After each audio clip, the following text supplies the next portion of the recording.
I saw him at the edge of the mourners, not close enough to touch the shadow of our parents' stone and not far enough to pretend he'd only wandered here by mistake. I kept my eyes on him through the eulogies the way you watch a storm on the horizon and pretend you're listening to the weather report. When the last handful of dirt landed like a cough against the lid, I cut through the line of black coats and casserole sympathies and stopped 2 strides from the man who used to be my brother. I asked him what he wanted, because if I started with anything softer, I wasn't sure I'd be able to stop. He didn't flinch. He looked like sleep had been a rumor and food a negotiation, and he said, "I'm here to tell you the truth about what I did 8 years ago." I told him I already knew. He said, "You know what you saw." I said, "That's enough." He said, "It never is." We stood there long enough for the priest to run out of kind words and the wind to remember it was November again.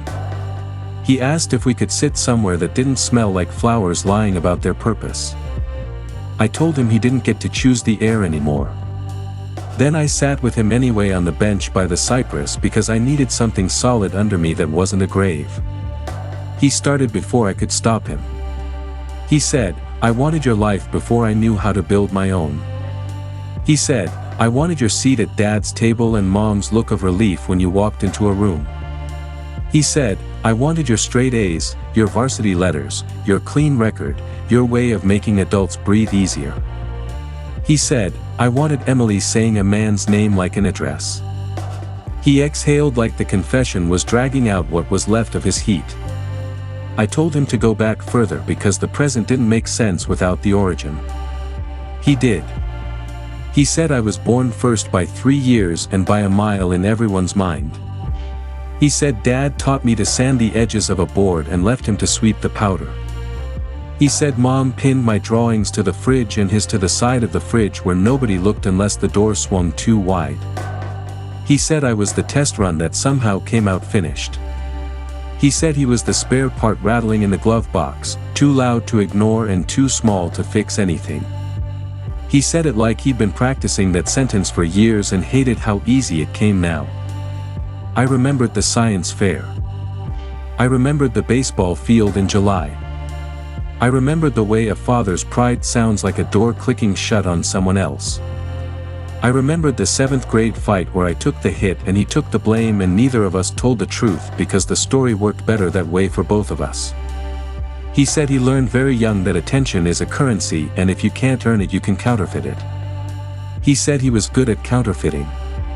He said teachers called him potential right up to the exact moment the word problem felt more accurate. He said when he couldn't win he'd make sure nobody else enjoyed winning. He listed it like receipts. The dent in my first car and the lie about a shopping cart. The rumor he fed to my girlfriend in 11th grade and the apology he rehearsed in front of a mirror and never delivered. The bottle he hid in the HVAC vent in the basement and the months we both pretended we couldn't smell it. The job he lost for not showing up and the way he said the company showed up late to his brilliance.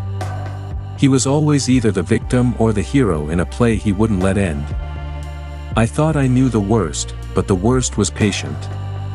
He said when Emily and I started trying for a baby the house changed temperature. He said he hated how careful everyone became. He said careful rooms make addicts itch. He remembered the appointments and the blood work and the surgery we didn't tell our parents about because hope breaks louder when it shatters in a crowd. He remembered the month-by-month calendar on the inside of the pantry door and the ovulation sticks like tiny white arguments. He remembered the way Emily stopped laughing like a person and started laughing like a volunteer at her own life. He remembered the way I buried myself in work the way men do when they can't fix the thing that matters and don't know how to say they're scared. He remembered moving into our guest room after rehab with solemn promises like borrowed suits. He remembered being good for a while. He remembered the first time he read my email because I forgot to log out and the last time he did it because he knew I never would learn to lock the door that didn't look like a door. He told me the ingredients of the lie as if naming them would poison them now. He took a warm message from a coworker and moved a line so the context turned into an angle. He set the timing so the notification would flash on the counter when I was on my way home. He told Emily that I had admitted to him I wasn't sure I could love a child who might never exist. He told me Emily had admitted to him she thought I looked for distractions because being with her hurt too much now. He stood in the kitchen at midnight and whispered sentences into the humid light and watched two starving people eat whatever he put in front of them. I asked him why. He said because you had everything and I had the ache of almost. He said because if I couldn't be you I needed you to stop being you so I could sleep. He said because I thought if I made the foundations crack the house would be easier to enter. I told him that was the most honest thing he'd ever said to me. He said, not yet. He said the night I came home early and saw them too close around the island wasn't the night anyone cheated. He said the cheating came later, after I left in a rage with my hands open and my mouth closed, after the miscarriage ripped the floorboards out and none of us acknowledged the empty space, after I put my phone on airplane mode like a bandage. He said Emily called him the next night and asked him to repeat the lie to her face and then she kissed him like punishment and led him down the hall past the room that still smelled like baby lotion and grief. He said once, like that could make it smaller, and we both knew it didn't. He said months later the boy arrived and he convinced himself that he was the father because the alternative was too dangerous to live near. He said it came apart the day the baby looked up and borrowed my father's brow and my habit of pressing my lips together to think. He said he wanted to tell me. He said he wanted to run. He said he did both, in circles, and nowhere. He said last year Emily got sick and then gone and whatever lies he thought were scaffolding turned out to be a trap. He said he showed up today because burying the people who taught you their version of love can make even cowards tell the truth. I stared past him into the part of the cemetery where the names hadn't weathered yet. I wanted to scream. I wanted to hit something that wouldn't break. I wanted to go back 8 years and hold my wife's hand and tell her we were going to buy a dog and a bigger calendar and find a way to be us again even if us looked different than the picture we sold ourselves. Instead I asked him the next necessary question. Where is the boy? He said in the car with a toy truck and a map of a life he deserves that doesn't have me at the center if you don't want it. He said he understood if I told him to leave town and take the truth with him. I told him to bring the boy tomorrow at 9. I told him to bring paperwork and a toothbrush. I told him if he was lying I would salt the ground under his feet. He nodded like a man who had finally found a wall. He left. I stayed long enough to tell the headstones that I hated them for winning the last argument. The next morning he arrived early and the boy walked in holding a truck with one will determined to retire. He looked at me like he recognized a song without knowing the words. He told me his name was Daniel and asked if I knew how to fix things. I said I was trying. I asked for the folder. The birth certificate with a blank where a father should be. The death certificate with a date that stole my breath for a count of 3. The clinic letters. The school forms. A photo that made me put my fist against my teeth. I told my brother we'd do a DNA test because I didn't trust his eyes or mine. He agreed like it was mercy to remove doubt with numbers. We mailed the swabs. We waited like waiting was a job. In the meantime I took Daniel to breakfast and he told me about his favorite dinosaur and I pretended I knew more than I did so he would keep talking. He asked if I knew his mom. I said yes. I said she made cookies so good the smoke alarm applauded. He laughed and I almost pulled over just to cry where he couldn't see me. My brother worked at one of my sites that week. He showed up early and left late and learned the names of the men who knew his face from worse years and still made room for his hands. He went to meetings at night and kept notes like a student for once in his life. He didn't ask for money. He asked for tasks. When it rained he stood under the eave like a penitent and didn't smoke. I didn't thank him. I didn't trust the sudden competence. I trusted the repetition. The email with the results arrived on a Wednesday at 4:12 p.m. I was in my office with Daniel drawing a rocket ship that looked like a house learning to leave and my brother kneeling on the floor pretending to be gravity. I didn't open it for 3 minutes because I wanted to meet the truth with both hands. When I did, the numbers spoke in a language nobody argues with. I sat very still until the pressure in my chest stopped trying to split me. My brother didn't ask.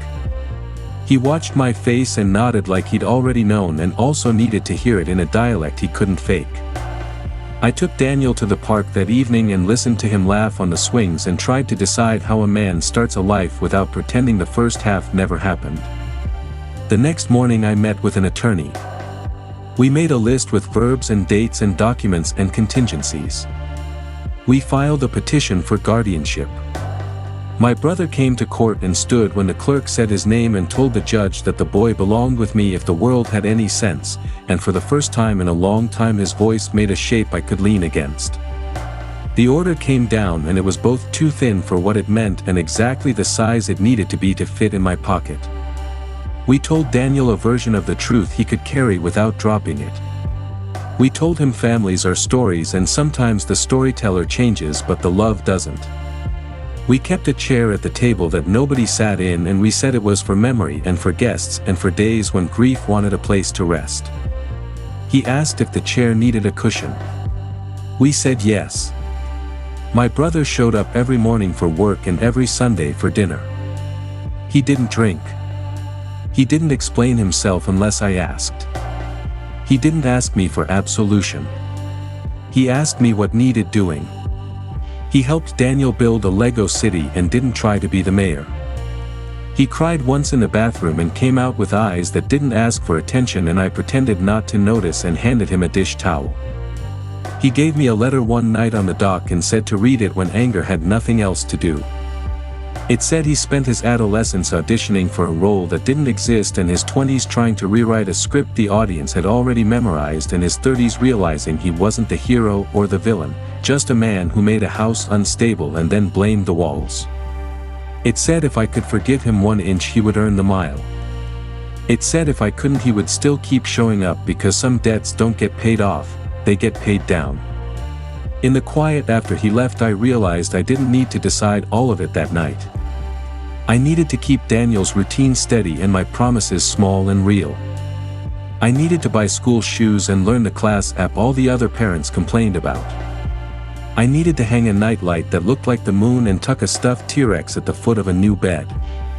I needed to explain that yes, it's okay to call me Jack until Dad feels safe in your mouth. He tested the word the way kids test the deep end.